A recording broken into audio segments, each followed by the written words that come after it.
Hey, Barbara, welcome to the Stellar Work Podcast. Thanks for the invite. Of course. Maybe let's start with a quick introduction to anyone who does not know you yet. Could you give us a brief rundown on who you are and what you do? Okay, I'm Barbara.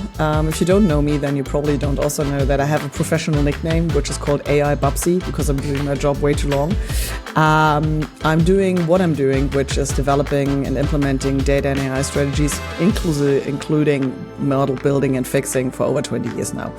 I have a background in math, finance and psychology. Been kind of like an OG in this whole game over the last 20 plus years. Yeah, that's what I'm doing every day since many, many years. So from your experience, what would you say is like the most important part when it comes to really getting good results or making good use in the adoption of AI? Depending on if you think about your personal use, that's a bit of a different thing than if you think about like adoption in a real whole organization. On a personal level, I would say you really need to get your input straight. This is a general rule. The only thing about Gen AI or large language models you can control is the input level. Everything out here depending on what other people build. So controlling the input is the most essential part, which also means, and that's then going over into the org part, is how do we set up processes and workflow redesign?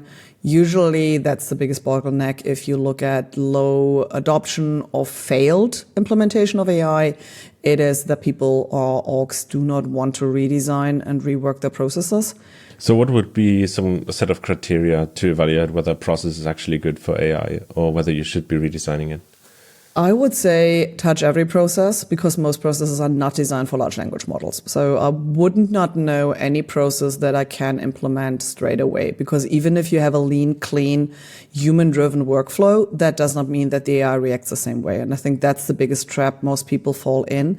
They see, hey, we have great processes, we have a process engine running, but these are usually rule-based systems, and an LLM per se is not a rule-based or deterministic system. So you run into very numerous problems. So touch everything, also kill off what really does not make sense. That probably saves you a lot of money. But also understand how large language models needs usually a different steps orchestration. So that's usually a step 0 is missing. And that's why then processes don't have that strength they could have. What about data and context, especially when we talk about like industry applications? It is, of course, AI does not work without data. So it's just impossible to do. Data works without AI. AI does not work without data. But over-engineering your data flow early on doesn't also make the most sense. Yes, of course, you need context. But it also really depends on what you're really working on. The big problem usually is, did you identify something and did you start working on early on your quick wins? So where is data and context easily available while you work into the fields that will always take longer?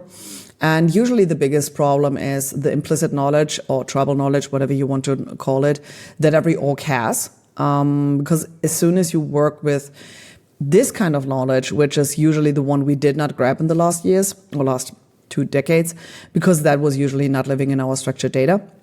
And that's something you need to touch. And this is then usually when you see, why does it so generic? Yeah, because why should an LLM know who you are and what your company is doing? So back to the whole context stuff.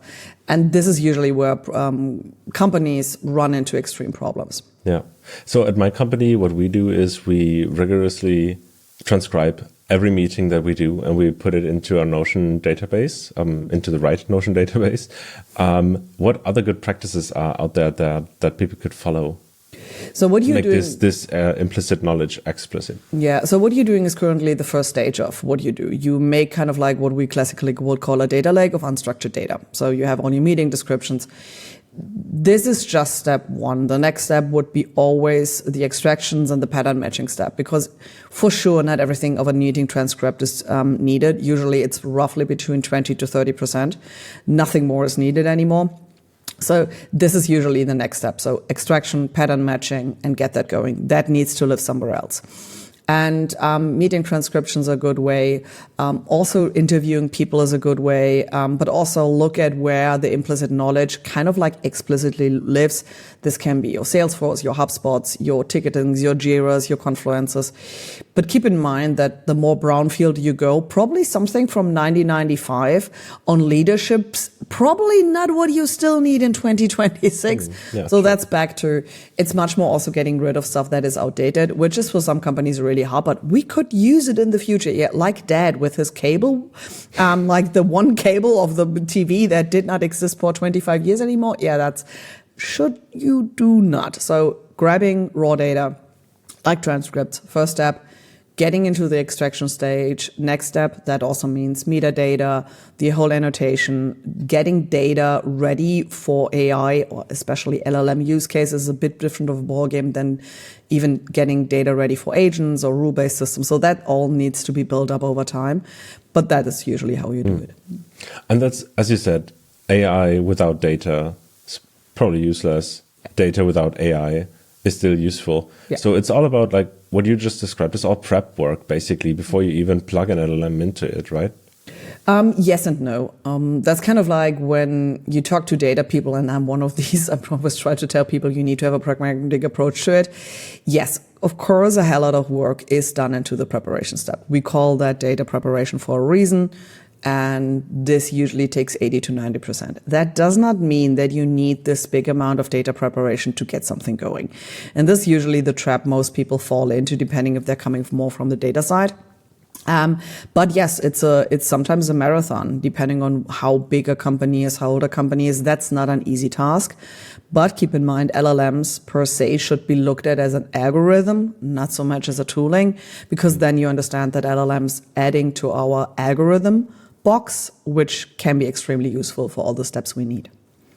So what is a good way to start really cleaning up and do all the data preparation? Would you go workflow by workflow? Would you do it for certain projects? Like, how do you do the slicing on where to start?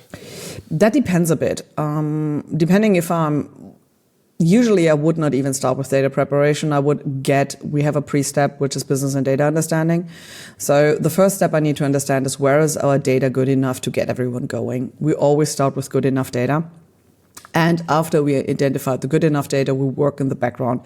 And usually I would propose not workflow by workflow, but value by value.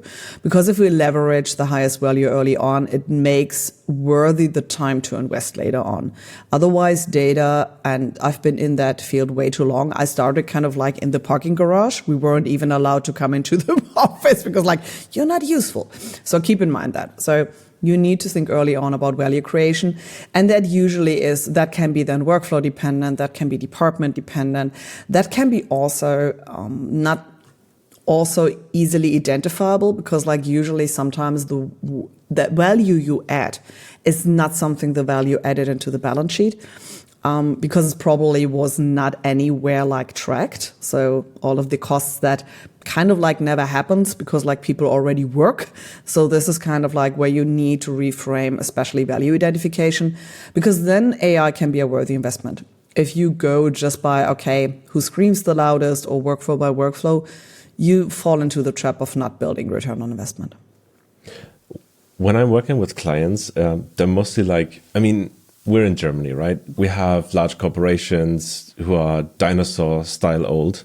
Yes. And so they have a bunch of old data. And once you go into these companies, you see that people tend, or at least the past generations tend to stay there probably their lifetime, or maybe change their employer once. So they build and accumulate a bunch of implicit knowledge that sort of needs to become explicit, to become proper data, let's put it this way.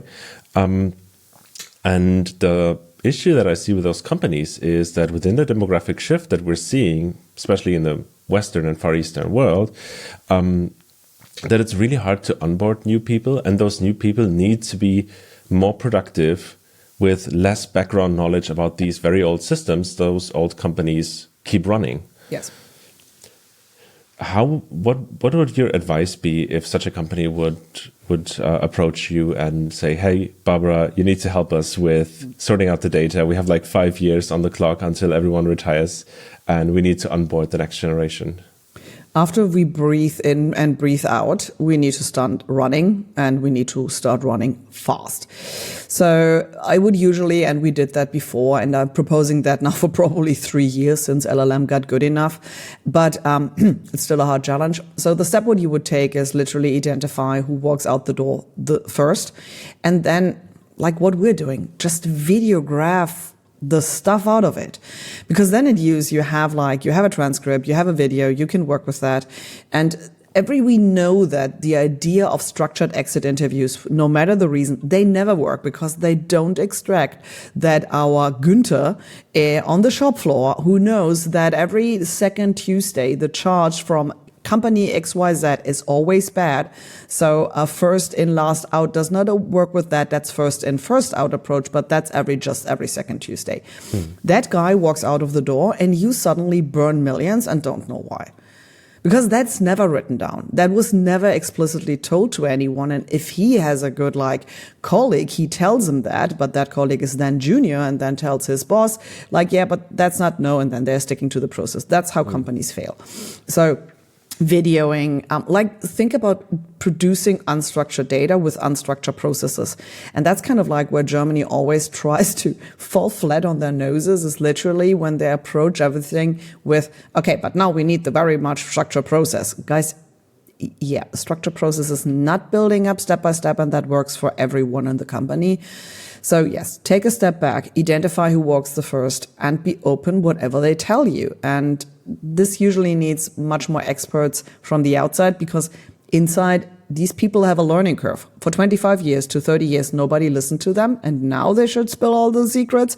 Yeah, probably not how that's going to work. So keep in mind, you need a certain culture to that, and usually this culture shift is also introduced probably by someone outside. Yeah, I was just thinking about that because I fear that people would be hesitant to jump on video calls and be recorded all the time. Any tips on how to overcome that fear? Be very transparent and be very open while we're doing that. I think one of the big pitfalls always in data AI is that we're not transparent. Not we, but we don't. And usually we need to tell people why we're doing it, how we're doing it, what is the essential part of it. And people are very afraid, and with good reasons, to be now I need to train the AI and then you get rid of me. And you're no, you're walking out of the door in 6 months. It's not that I'm get rid of you. You already walking.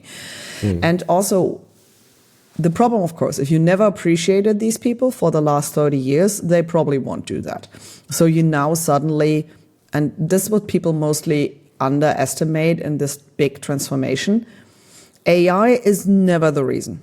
It's just the light showing on the cracks where we duct taped it. It's showing where we put W40 on it and made everything work. Everything we duct taped and fixed with screws, nails, and bolts. Now AI is showing where that always did not work. And now suddenly is AI to blame. And you're no, guys, not AI to blame. But now you need to shift your thinking in using AI, and that means very transparent, very open communication, very honest about that, and also why there's a benefit for the future. And that's kind of why it won't work if you don't have a top-down buy-in. Bottom-up approach here cannot work. Yeah. Let's fast forward and jump to where we already have the data. It might be unstructured. We might have started structuring the data. What happens next? I see people fantasizing about databases and vectors and graphs, and everybody needs to build a RAG. And people say, "Oh no, you don't need to build a RAG. You just train your own proprietary model in the basement." And they have different opinions on this. And I was wondering, what's your take on the next steps? I'm always getting a laughing fit, we just need to train our own model. How do you really think we train these models? We need data and golden data sets of questions and answers, and also usually bad and ugly. So how do you think we fine-tune models? So it seems and then they're coming up buying hardware from NVIDIA. Yeah, and that's grand. it. That's it. You don't need people and you don't need knowledge. Just buy the hardware and you're golden. Probably not. So, and also, really funny, it seems that there are people out there that RAG has a proper definition of that. It's a vector database. By definition, retrieval augmented generation is kind of a big thing and is an umbrella term for many technical approaches to retrieve information from an unstructured and structured way, to put it in augmented and generate new stuff out of it. That's a rag. And now, yes, and rag is always dead and always not. It depends on your case. What is the data? So let's say your data to a certain degree is, while it's unstructured, it's also structured. So think tickets, think code bases. Usually something like a vector database works quite well. You run into problems. If everything has the same name with different users, then you need a graph approach. So, okay, that's the next step. Be aware of the trade-off. If you move from vectors to graph, you put 6 month work in preparation, everything, and you need to argue through why this 6 months are worth the investment. And that's because a graph is harder to maintain and harder to set up? Yes. Okay. Graphs are, so that it is, per se, the first graphs are easy, but knowledge graphs to build up that show value takes time. So vectors are just faster. And that's kind of like what we have always, the scaffolding. But generally, Reacts are also big about chunking techniques. And chunking techniques, depending on what kind of data you have. So the semantic chunking is much more on like stuff you have, like, I don't know, your sales calls, versus the semantic chunking in a code base is a bit of an easy game because semantics are just easier there.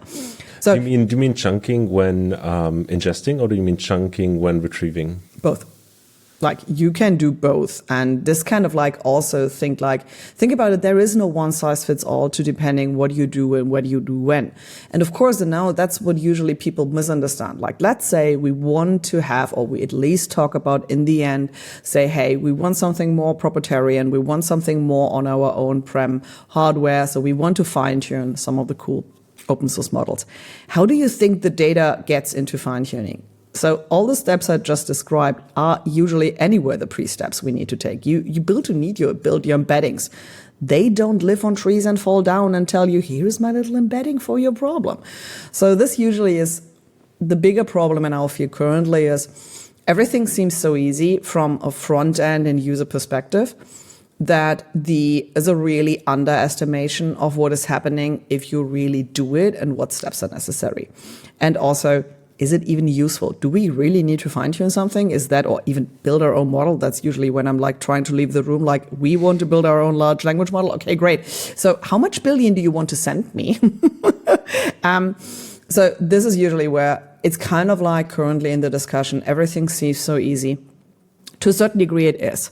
But it's also very misleading what that means if you work in a brownfield field. Because like most of the communication you see outside is literally greenfield startup scale-ups and nothing with a brownfield database from a monoblock, I don't know, 40 years ago.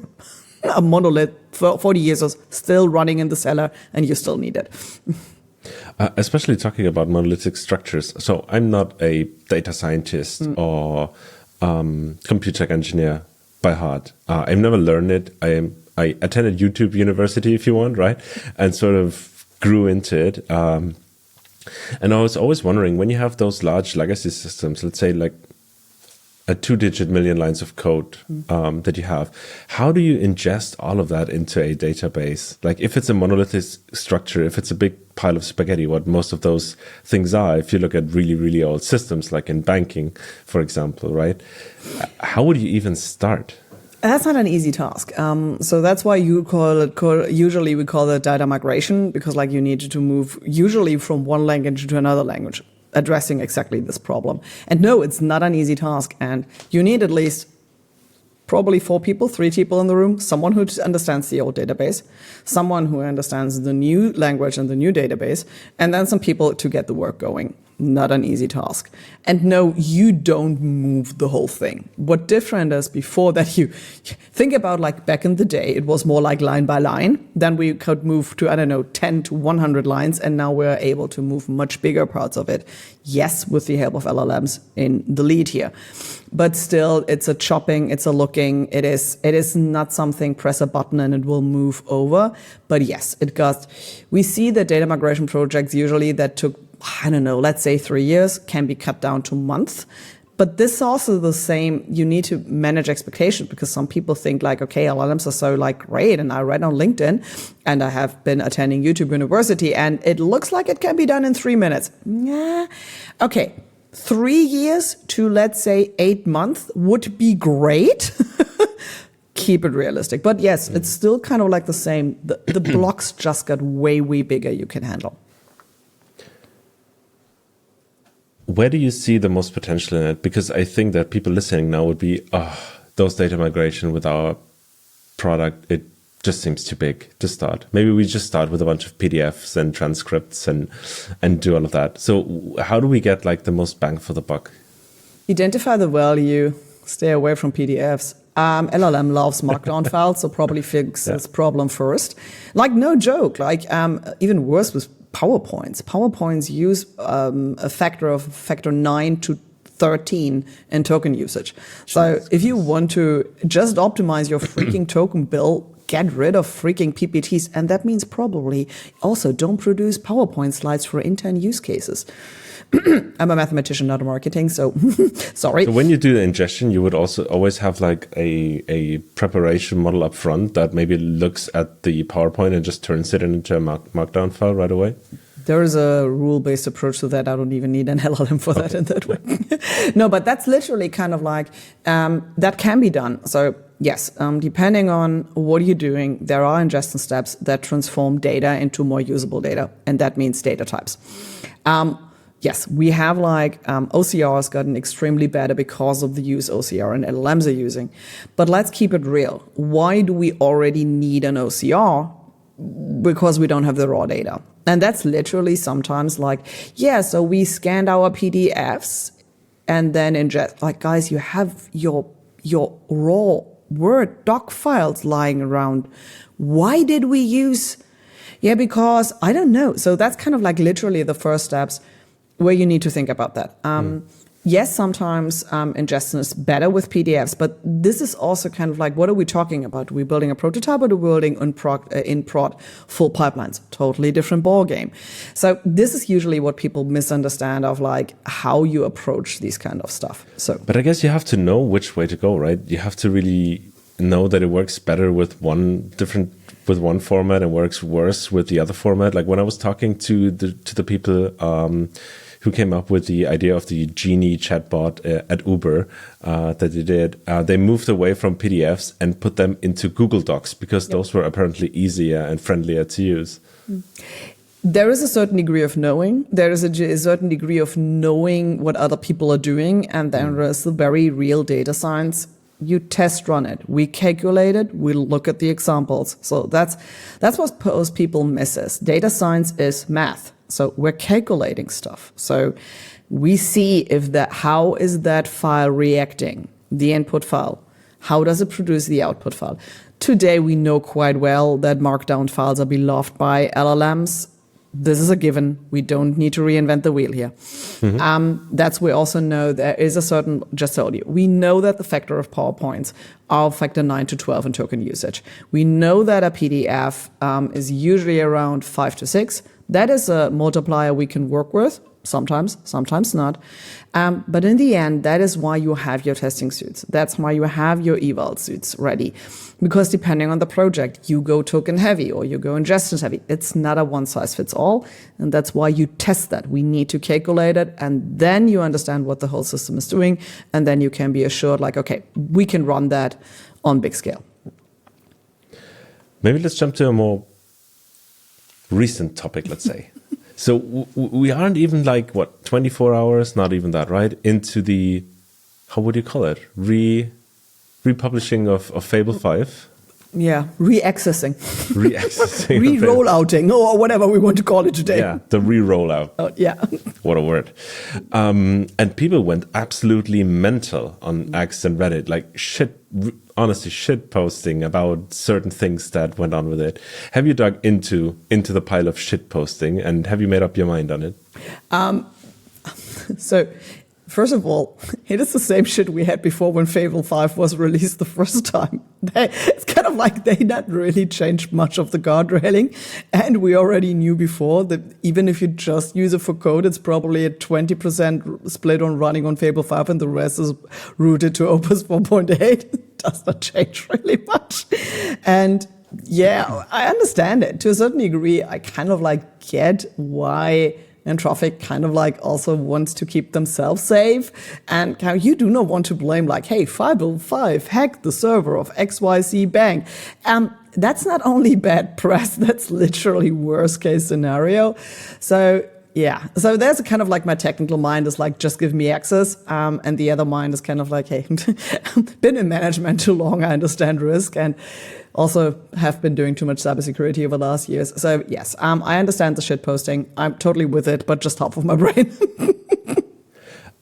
Don't you think that this isn't really a Anthropic issue by heart, and it will affect all the other frontier providers as well?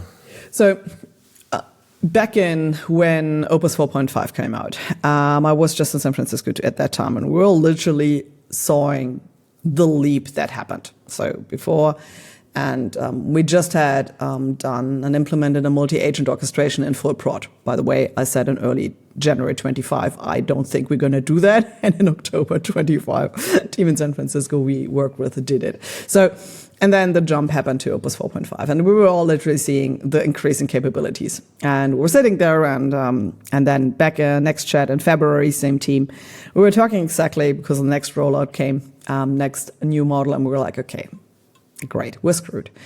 Why are we screwed? Because the frontier model got just so good that there are threat level to cybersecurity, and now by an unknown user. And the Fable 5 mythos discussion is a bit misleading, because if you know what you're doing, using a semi-good and rewiring and good harness, you can get the same out of it with an Opus 4.8 and an Opus 4.7. Done that, seen that. So the thing is, what people a bit misunderstand is it is a different ballgame if something with a badass engineering background can get that going and is part of the security team and or DevSecOps and keeps us safe, or it's something literally some dude on the internet using a model and breaking into stuff. And the vectors of security shifted hard already, since we have seen that early on with the LLM releases and the threat levels shifting into that. And so, no, it's not just an Anthropic. It is literally a concern. Was it the most awful way to do that? Yes. Is that a whole different nonsense? Yes. Do I understand where these ideas come from? Also, yes. And this is currently probably one of my biggest problems in my job is the narratives that are pushed around to separate kind of like facts from, I don't know, mythos, pun intended, to kind of like narrative pushing. It's probably 90% of my time currently. Because like, I get where they're coming from. Was it awfully executed? Hell yes. And I was just like, when you look at LinkedIn, not saying that that's a credible source by any means, but when you look at that, people now shout for like, oh, we need European foundation models. We need our own Anthropic here in Europe. And wasn't there even a guy from Austria, some politician, some the current I think the current president or current chancellor offered Anthropic come to Austria. Yes, something like that. Do you think that would change anything? Because we would probably look forward to the same security concerns, to the same concerns regarding putting those models into China and having those resellers in Indonesia and all of those issues. We would face the same stuff, wouldn't we? The thing is, yes, except of now we're currently locked out and then we're not locked out. That's the only difference. The security issue doesn't change. The whole China issue doesn't change. The only thing is that currently we are depending on everything in the US. And if they say no, we're looking really dumb. And if Kina stops producing open source model, we're really looking dumb. So from the idea of we have something in Europe, we just don't have. So that's our problem. Would that change anything on the cybersecurity way? Of course not. But it's a power play, and we're left out of the power play. And that by our own doing. We ignored the signs over the last 15 years constantly. Because like, even if Anthropic would say, great, let's move to Europe, where exactly is our infrastructure on compute to run that? Where? Did I miss a memo? Are we having any one of these data centers somewhere? Like famously, now close to Frankfurt, mid-last 25 rejected a big data center because we have enough. For now.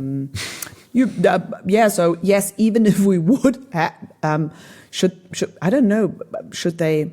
I always have that picture then Anthropic sits there with a candle and handwriting the next LLM, because that's literally the infrastructure we have. So Probably, it's kind of like we're late to the party. Could we change that? Yes.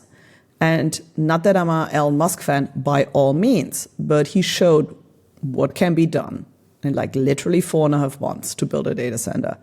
It is a question of money and brute force.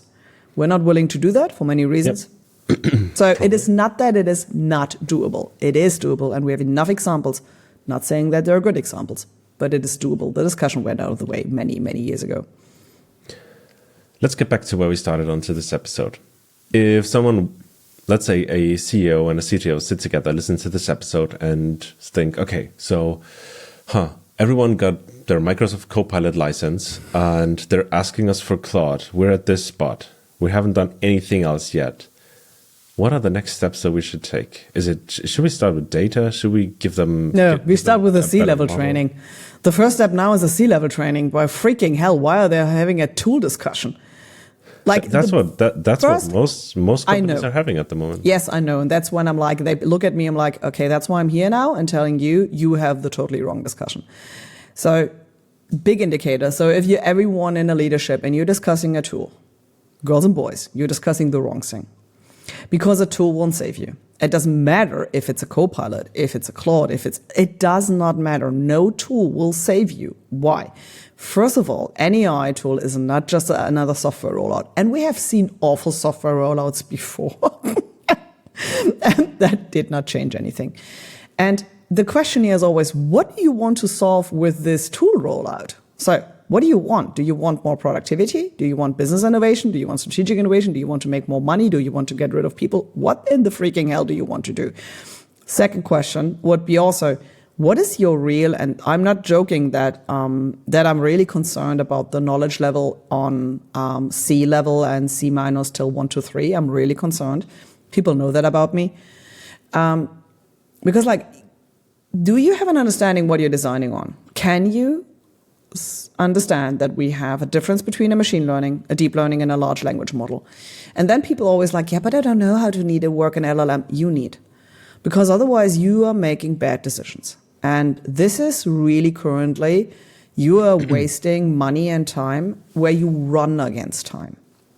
And so if you're having a tool discussion, take a step back and ask yourself, why are we discussing a tool instead of what does our strategy look? What are our strategic goals?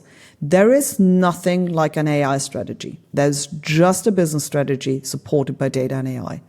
Nothing else. If you write an AI strategy, sorry, I do that for a living. But my first question is always, what do I work for in the business case? Not I'm writing AI strategy because I write so beautiful AI strategies. That's a paper is not worth it, which is not.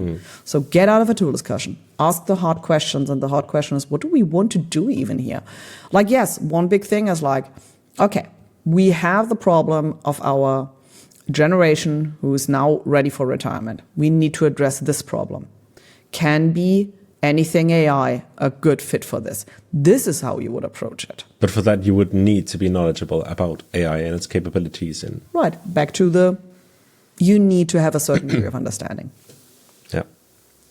All right. If people want to reach out, because we're at the end of our episode, if people want to reach out, learn more, and maybe get in touch with you, what would be a good way? Probably the best way would be LinkedIn, because usually I have quite a big LinkedIn presence. And also you can check our more English website. It's the Data and AI Institute. You will find all our partners and members there, and that's currently the website we're building up with more knowledge base and everything. So LinkedIn as my profile, easiest way to reach me if you want to direct, or if you want to know background about who is working in this little company, then the Data and AI Institute. Awesome. Hey, Barbara, thank you so much for coming on to this episode and sharing your expertise. Thank you guys out there for listening. And if you want to link up, if you want to learn more, check out the show notes. Now is a good time to do that. And yeah, get in touch with Barbara and see you all on LinkedIn. Bye. Bye.